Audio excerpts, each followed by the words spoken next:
What's up, people? Welcome to our video series, Cost of Building in Ghana. This is the 14th episode, so if you are new to this channel, I would encourage you to check the previous episode so that you would appreciate where we've come from. In today's episode, we will be looking at the carpentry for the decking of the second floor of the two-bedroom side. Those are the boards that we bought for the decking. For us, we spent a little bit more on the boards because we decided to buy Cyber instead of Wawa. At the initial stages, we bought Wawa, but they got stolen. And the advantage with the Wawa is that it can be used multiple times. So if you had bought the Wawa, we could use it 3 or 4 times before it gets weak. But with the Cyber, when we buy, after one casting, half of it gets spoiled. But the reason why we decided to still buy it is because $1,000 now doesn't have the same value as $1,000 in the future. The Cyber was about 60% of the cost of this Wawa, and because we are proceeding on this project as and when our monthly income comes in, we decided to buy the cheaper one, and then when we are ready, we go ahead and buy again. So technically it was a little bit more expensive. That is why for those of you who have the Excel sheet, you will notice that at almost every casting we buy new boards and 2x4s. But for the plywood, it's the same one we were using throughout. So what this means is that if you have just one floor, it will be financially wise to go for the Cyber. There will be no need to go for the Wawa because it's going to be more expensive, 40% more expensive, and then once you finish using it, you're just going to get people to come pick it as firewood. I think the Cyber is spelled C-I-B-A, so the pronunciation perhaps should be Cyber, but of course they call it Cyber. So if you're going to buy it and you go mention Cyber, no one is going to know what exactly you want, so just say Cyber, no book long things.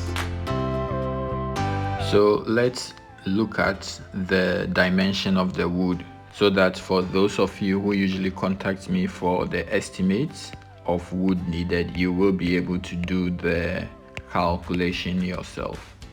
So for the board, the expanse is between 10 inches and then 12 inches. They have bush cut and then sawmill. A sawmill, it's almost standardized. You usually get it at least 11 inches. Whereas the bush cut, you will have 10 inches. Again, for the length, for the bush cut, you would have it between 12 and 15 feet. Whereas for the sawmill cut, you would get it you will get a length between 14 and 16 feet. It's the same with the 2x4s.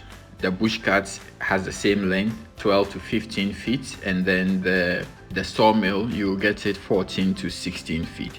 So obviously you would expect the sawmill cut wood to be more expensive than the bush cut.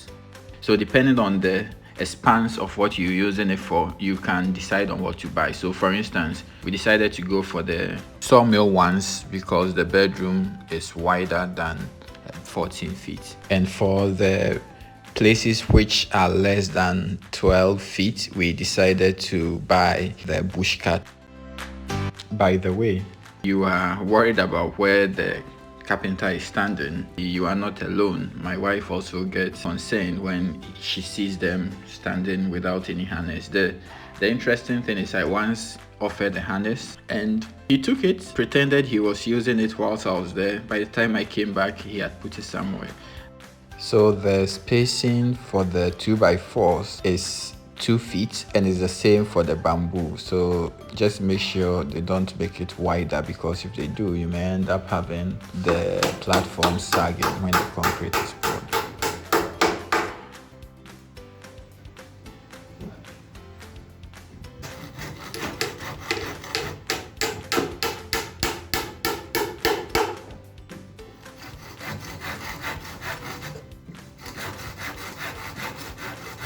Okay, so let's look at the lintel. You will need beam plates So with that, you buy the boards and you have them split it according to the dimension you want. In this case, because we're using 5 inches blocks, we did a beam plate of 5 inches. If you have 6 inches block, your beam plate would have to be 6 inches. So one plate at the sawmill, it's 1 cedi 50 pesos. That's about 25 cents. Most of the artisans in Ghana are used to the old system where they would put lintel all around the building, even where it's not needed. There is no point in having the lintel everywhere around the building when you have 10 or 11 courses. You just need to put it where it's needed, on top of the door or on top of the window. So in our case, we have done more of a cantilevered lintel right underneath the beam. So we put the concrete and put the iron rods in there. Another option is to have just a precast concrete bar put on top of the blocks, and then you just continue laying the blocks on top. See, this is a video I got in a country I visited. I saw this building and I thought I should just take a picture to explain this point. If you have a story building, this is the way to go. However, this won't work for non-story buildings because you would need additional courses of block to get to the roofing level. Once the 2x4s have been fixed, the next step is to arrange the bamboos under at 2 feet intervals, and then you can go ahead and put the plywood on. As we have mentioned already, we bought a 3/4 plywood and we have used that throughout the project. We mentioned in one of the earlier episodes that if you're doing just a single story, it will be cheaper to rent plywood because there are companies that do the rental. We left the contacts of these companies in that very episode. Another option available to you is to use the ribs and block slab system. With that, you are not going to use the plywood. We will be discussing this shortly in the bonus discussion. Another thing I want you to take note of if you're doing multiple floors is when they are removing the plywood, make sure they mark them so that they see the exact location. If you don't do this, you might incur additional costs on plywood because they are going to put it in a different location which requires cutting. This happened to us at the 3-bedroom side.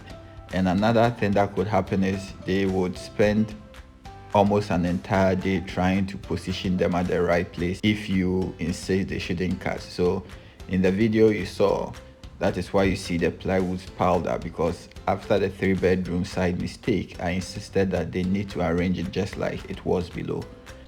The last thing that is done is the laying of the polythene sheets. And my advice is always buy the bundle and don't buy the pieces because it's going to be more expensive if you buy the pieces. With a bundle, you can use it for 2 floors. So for the workmanship for this carpentry job, I paid 3,700 Ghana cedis, which is about $600, and it included the removal of the plywood and boards from the floor below. That's the previous casting. Now let's look at the total cost when you add the materials. I have already colored the cells, so we'll just filter it out.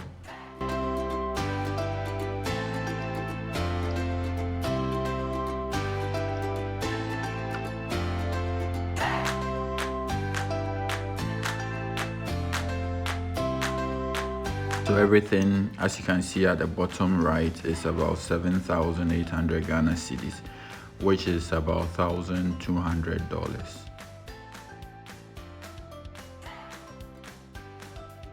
Okay, so for the bonus discussion today, we'll be looking at the rib and block slab, and this is based on a comment by Fast Floor Construction. As you can see, he wanted us to look at the rip and block slab system. I believe this individual might be into the construction of the rip and block slabs. So if you happen to be interested after this discussion, I'm sure if you leave your comment in the comment section, he should be able to respond to your concerns. A disclaimer here: the content that we provide here are content that we have researched on and actually implemented. But in this very case, all the information I'll be presenting are mainly theoretical. I have not implemented them, I have just researched on them. And by the way, Fast Floor Construction is not paying me for this. I'm just presenting it so that you can make informed decision on your project. So basically, the rip and block slab system involves the using of ribs, which are precast concrete beams arranged on your block work, and then the block which are fixed in between these ribs. Basically, as you can see on your screen, the ribs are those bars arranged on there, and then the blocks are fixed in between. Now, so let's look at the advantage of this system in relation to what we have been doing, that's the cast in situ. With the ribs and blocks, the advantage you're going to get is you wouldn't need the plywood that we bought. So you are cutting down on cost there. The plywood is quite expensive, so if you're able to avoid it, it's going to cut down on your construction cost. In your picture, you will see that there's a board underneath it, and all you need to do is to support it with bamboos. So what it means is the number of bamboos that you would need would also be lesser than what we used. Again, if you look on your screen, you would notice that the concrete is poured on top of the blocks. So what that means is the amount of concrete that will fill the space is going to be lesser because you have the blocks down. The inches of concrete that you would cast wouldn't be the same as that thickness that we used. Again, this is going to be faster. So another thing is the cost of carpentry is going to be way lesser than how much we paid. The steel bending wouldn't require so much work, so cost would also be lesser. And finally, another advantage, which isn't based on anything I read, is I feel the insulation will be better with this system because the blocks that are being used are hollow. The spaces in there would act as a vacuum, so you kind of have the same effects of a thermos flux, but this is purely based on my intuition. It's not based on any scientific evidence. On the downside, the main thing I found out from my reading is this slab system isn't very suitable for commercial buildings, and to me it makes sense because many of the commercial buildings are built as structures with no load-bearing walls. So it makes sense, and that is the very reason why we couldn't have used this particular system on our project, because our pillars are quite wide apart, so we needed to have bigger, stronger beams to be able to carry the load for each floor, as you have seen in our video.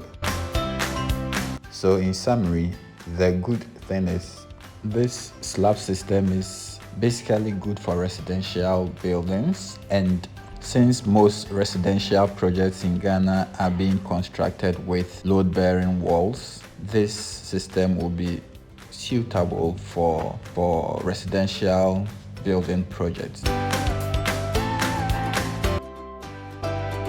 So that is it for this episode. Feel free to post all your questions in the comment section below. We certainly do answer all questions on Sundays. And remember, websites, phone numbers, email addresses are automatically filtered out, so we may not see your comments if you include any of these. Thank you for watching. So watch out for the next episode, and see you in a bit. Enjoy, people.